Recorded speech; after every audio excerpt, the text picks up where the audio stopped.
Actually, learning to land or take off consists in learning to handle the airplane as though it were two separate and distinct vehicles, as different from each other as, well, say a motorcycle and a speedboat. On the ground, the plane has handling characteristics which are entirely different from those it exhibits in the air. Then there is the transitional period when the plane is partly a ground vehicle and partly airborne. When you start your takeoff, you're taxiing. When you finish it, you're flying. When you begin a landing, you're flying. When you finish it, you're taxiing. So, in between these 2 points, you are, in effect, taxiing and flying both at once, in varying degrees. But don't let that worry you. Landings and takeoffs are largely a combination of other abilities which you will have learned previously. For example, you can't make good landings or takeoffs until you know how to handle the plane on the ground as well as in the air. So you first learn to taxi. At the outset, make sure that you have your seat as high as you can get it and still have full throw of the rudder pedals. If you're not very tall, you may have to use a cushion behind your back so you can comfortably operate the rudder pedals. If it seems necessary, don't hesitate to use the cushion. It'll be supplied to you upon request. Your heels rest on the deck when you're flying, taking off, or landing. But when you're taxiing, have your feet well up on the pedals so you can easily operate the brakes by pressing forward with the ball of your foot.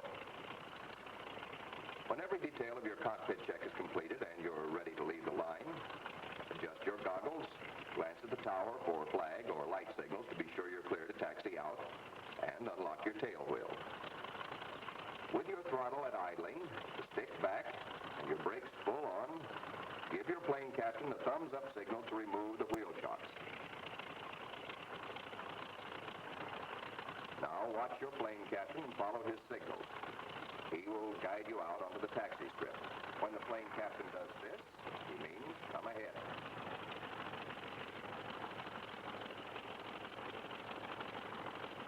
This means turn in the direction he is pointing, that is, to your left. So, of course, this means turn to your right. This means hold your left brake for a sharp left turn.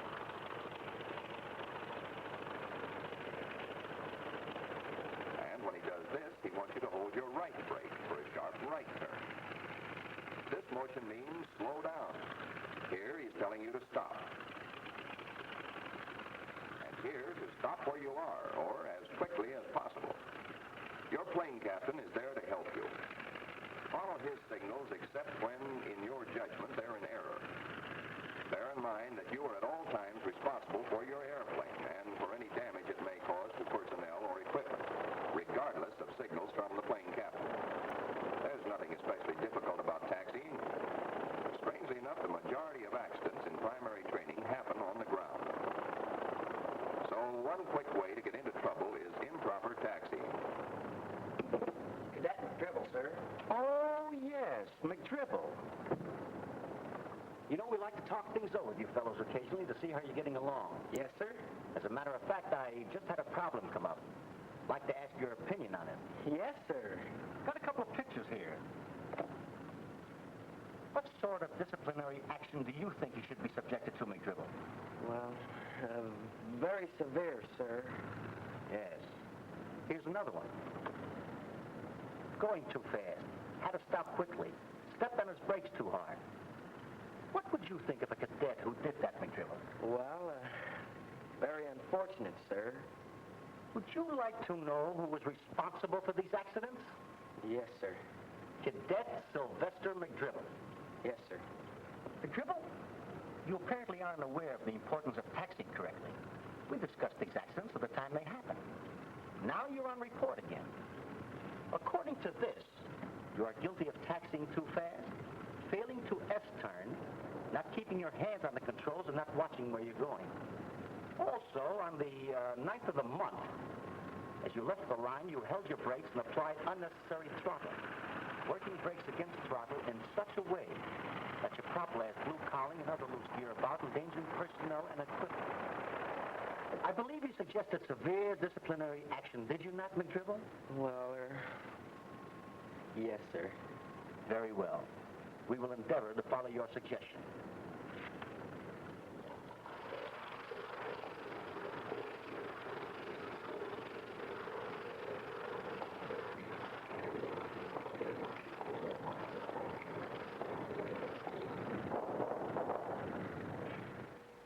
can get into a lot of trouble through improper taxiing. But let's go back again to the point where you're ready to leave the line. Be sure your tail wheel is unlocked. Then give it a little throttle to start it rolling.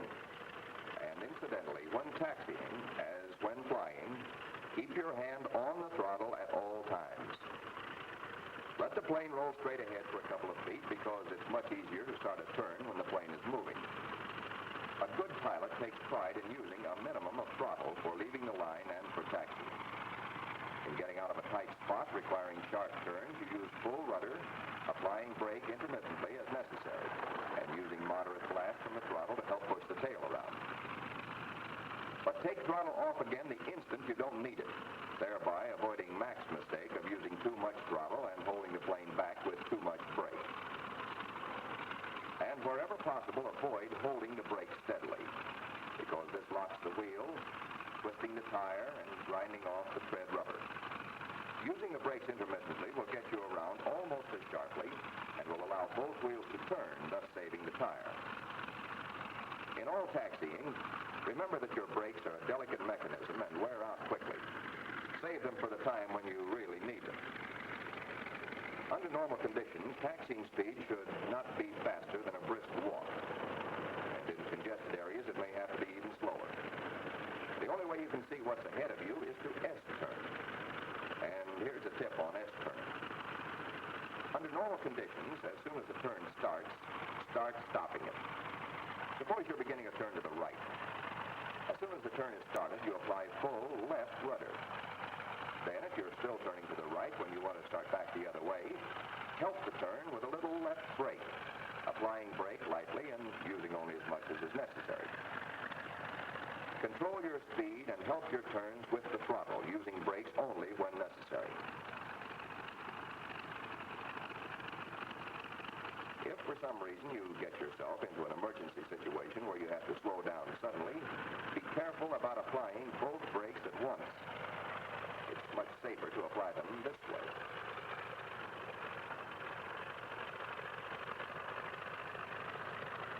And should you ever suddenly step on your brakes and find them ineffective, try pumping them. They're hydraulic brakes and react much the same as the hydraulic brakes on an automobile.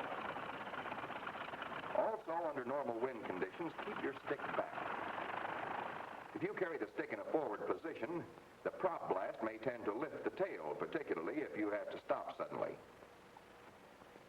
This is especially true if you're taxiing into a wind, because then you have the strength of the wind plus the prop blast trying to lift the tail. But with the stick back, both the headwind and the prop blast tend to push the tail down instead of up. In taxiing with the wind behind you, keep your stick in about the neutral position to minimize the chances of your tail being lifted either by the prop blast from ahead or the tailwind from behind. And taxi slowly. If you're taxiing in a strong crosswind with the wind coming from somewhere on your right, it will attempt to lift your right wing. So put your stick over to the right to help hold down your right wing. In other words, put your stick into the wind. If the wind is on your left, you put your stick to the left, into the wind, helping to hold the left wing down. On the ground, the airplane is like a weather vane. It wants to turn into the wind. For example, if you're taxiing in an easterly direction and there is a brisk wind from the north, the plane wants to turn to the north. So if you want to taxi in a strong crosswind, you get the plane turned onto the course you want it to follow and then lock the tail wheel. This will help a lot in keeping the plane from turning into the wind. Then when you want to turn off this given course, naturally you must again unlock the tail wheel. And here a word of warning. Many a student and occasionally an experienced pilot come to grief when taxiing behind parked planes because someone unexpectedly started to test his mags. A plane will weathercock into a slipstream just as it will weathercock into the wind. So if you must taxi behind other planes, be on the lookout for this sort of thing. When you come to the edge of the takeoff and landing area, look around for incoming planes. Planes landing always have the right-of-way, so So never cross a landing or takeoff mat or strip without first looking around carefully for incoming traffic.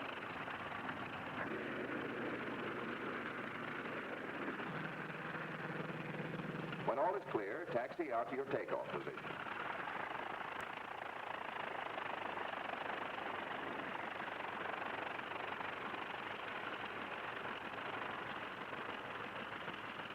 Just before you turn onto your takeoff heading, look down the field to be sure your takeoff path is clear. And look to the other side for landing planes. Then swing smartly around into position so you're headed exactly down the specified takeoff course.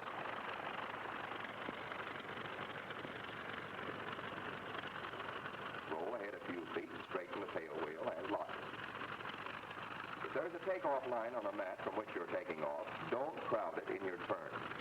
Make your turn into takeoff position wide enough so you have room to complete the turn and roll ahead a few feet to straighten your tail wheel without crossing the line. Drop your seat down into flying position so when you look along the top of the fuselage, you are also looking through the center of the windscreen. And drop your heels to the deck. Check the tower quickly for light signals and be sure the course flag is up. Take a last look behind you for incoming planes. Then advance throttle smoothly and positively all the way forward. But let's stop right here for a moment to emphasize the importance of getting off the ground as quickly as you safely can. For example, here sits Cadet McDribble casually carrying out his cockpit check, which he should have completed before leaving the line, and holding up a whole flight by creating a traffic jam like Saturday night on Main Street. But if you get everything all set before you ever taxi away from the line, then when you do get to the takeoff position, you have only to follow this simple routine. Look for incoming traffic.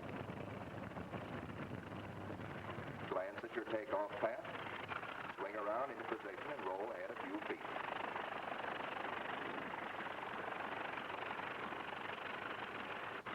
Lock your tail wheel, drop your seat to the flying position, and your heels to the deck. Glance at the tower, and the very last thing, look back once more to be sure there's no danger of collision with landing planes. Then advance the throttle smoothly and positively all the way forward. One other precaution at this point. Don't snap the throttle forward. Here's what may happen to you if you do.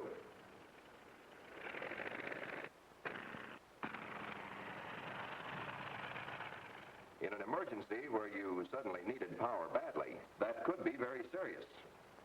And more important, sudden application of throttle will give you a lot of torque suddenly and at slow speeds, which may cause you to swerve or even to ground loop. So get in the habit of smooth, positive application of throttle. You will feel the effects of torque in any case when you apply throttle for the takeoff. So be on the lookout for any tendency to swerve to the left. As you begin your takeoff run, keep your tail firmly on the ground, and the locked tail wheel will help keep you straight. Then, as you begin to pick up speed and your controls become more effective, ease the nose down into the takeoff attitude. And once you have that attitude, simply hold it until the plane becomes airborne. In that attitude, it's bound to fly as soon as you have enough speed. Once you're off the ground, continue to hold your takeoff attitude until the plane has plenty of lift and buoyancy, and you can safely ease the nose up a little into the normal climbing position. When you're sure of clearing all obstacles and have passed the boundaries of the field, smoothly retard throttle to the climbing setting to save your engine. But don't be in too much of a hurry to retard the throttle, and don't bring it back any further than the 3/4 position. After you're beyond the boundaries of the field and at a safe altitude, which is usually about 200 feet above the ground, begin a climbing turn in whichever direction the course rules call for. One of the most important things to be learned in connection with the takeoff is to keep the path of the airplane absolutely straight. From the standpoint of safety, a straight takeoff is important right from the start. The pilot who allows his plane to swerve risks a collision, and since takeoff collisions are too close to the ground for a parachute jump, they're often fatal. In that part of the takeoff run during which you're on the ground, you keep the plane straight with your rudder. You'll have to use quite a lot of rudder at first, but as speed picks up, you'll need less and less until you have flying speed and become takeoff, as in virtually all of flying, you have to see several different things at once. You look well ahead of the airplane so that you always have before you a complete picture of the scenery on either side of the nose. Not just the ground down close, but all the scenery clear up to the horizon and above. By watching the nose in relation to the scenery, you can tell whether or not the plane is swerving. If the nose does not move to one side or the other over the scenery, then you're going straight. In this next takeoff, we're going to deliberately allow the plane to swerve. By watching the scenery in relation to the nose, you can tell which way the plane is swerving.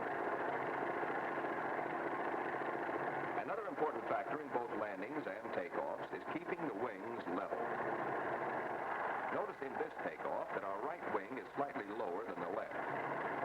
So as soon as we become airborne, we begin to turn.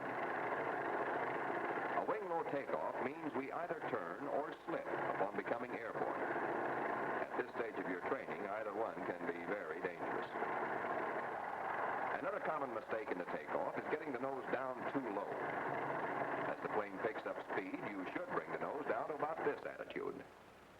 But if you push it down too far, like this, for example, you will needlessly prolong your takeoff run.